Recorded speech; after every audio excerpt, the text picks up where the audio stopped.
104.7 The Cave. Mike the Intern in the studio this morning with a man named Dennis Dunaway. And this guy plays bass for Alice Cooper. I am very excited to talk with you this morning. Dennis, how are you, man?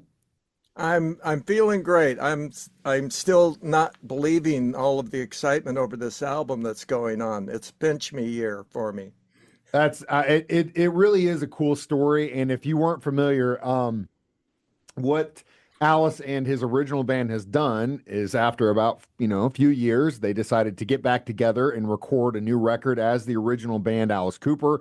And the album is called The Revenge of Alice Cooper, just got released. I've already listened to it front to back, and I think you guys did an incredible job of capturing the essence of what that band was when you started, over 50 years ago. Yeah. Well, Alice and I started a band in 1964, so pushing 60 years for the Close. org. I didn't want to go that far back. I want to just kind of give you the early I 70s. know, Anyone you can do that yourself. It's kind of like I if the know. woman wants to Half a talk about her century, weight. half a century is bad enough. I'm adding. We don't have to go back as far as Love Me Do. But anyway. Yeah, again, you hear the phrase, let's get the band back together. And, me personally, I've always felt that the original lineup that you guys did in the early 70s personally was my favorite. The songs that you guys put together, the vibe that you created, and everything that you did was really cool. And the fact that all these years later, you guys come back full circle with a few guests on this record and then get Bob Ezrin to produce it, who was a part of almost as a member of this band.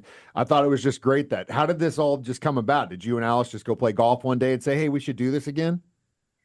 Well, it's a long time coming.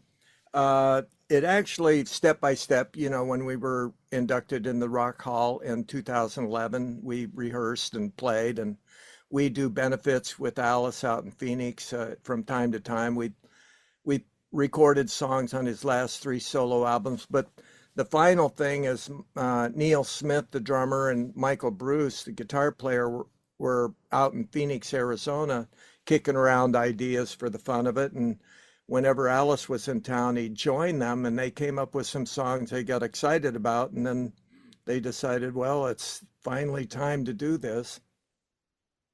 Love it. I love how that, and again, like I said, hearing it, it feels like that's kind of the natural progression. If this wasn't a forced thing, this wasn't like, okay, let's go get the money. This will be a great money draw. This was just a bunch of guys who always, just like playing and making music together, doing that naturally. And it comes through in the record, I think. Yeah, we had a blast, and you can hear that on the album. And, Bob Ezrin brings the enthusiasm, so he had to be part of it. And Glenn Buxton isn't around, unfortunately. He passed away in Mhm. 97. But he's on the album because I had a cassette of Glenn playing this riff that I've saved all these years, thinking I'm going to finish this song someday, not knowing it'd take this long. But so Bob Ezrin cleaned it up, and in the studio on the spot, the band wrote a song that we thought Glenn would like. And so even Glenn Buxton is represented on the album. That's a really cool thing that you guys did. Also, you have Robbie Krieger of the Doors on this record too. Is that right?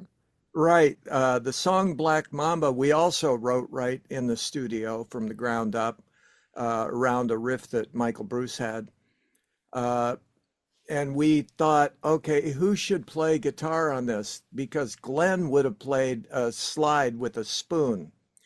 And he was friends with Robbie Krieger. We've known the Doors since 1967. So we thought, oh, it's got to be Robbie Krieger. And of course, he knocked it out of the park. Even the opening slide that he does sends chills up my spine. Yeah. And again, and it comes across too. Like I said, the record definitely feels like a thing that you guys did because you wanted to do it and working together. I'm glad you guys are back in the fold. You guys got any big plans for a tour? You gonna be out on the road with this thing for a while? What's the deal? Alice is out touring with his solo band right now. They're great. The only thing that we have definite at this point is the original group will be playing in Phoenix, Arizona at the Celebrity Theater on November 15th. Cool. Do you guys thinking about maybe going back out on the road, or is this just going to be kind of when you guys can make it work? Well, let's see. You're like the 1 billionth person to ask I'm me sure. that. I'm sure. I mean, fingers crossed. I hope all it takes is the phone call and we're ready to go. So, I Well, mean, well, let's face it, we're the band that brought spectacle to live music, yeah. and you can even hear the live feel on the album. So, it's got to happen. And again, it's really cool to see you guys back together working, and I hope this can continue. And at least maybe because we're not anywhere near Phoenix, Arizona, that I could at least see some iteration of this. I'd love to see it in person because I've seen Alice before, great band like you mentioned, but to see all you guys together with him would be an incredible thing. So again, thank you so much for your time this morning. Thanks for the great music, man. And again, congratulations on a well done record. You guys knocked it out of the park. Thanks, Mike. I'm glad you like it. We're back, baby. Hell yeah. Revenge of Alice Cooper is out now, and check it out wherever you get your records at. And Dennis, again, thank you so much, sir. Thanks for helping us spread the word.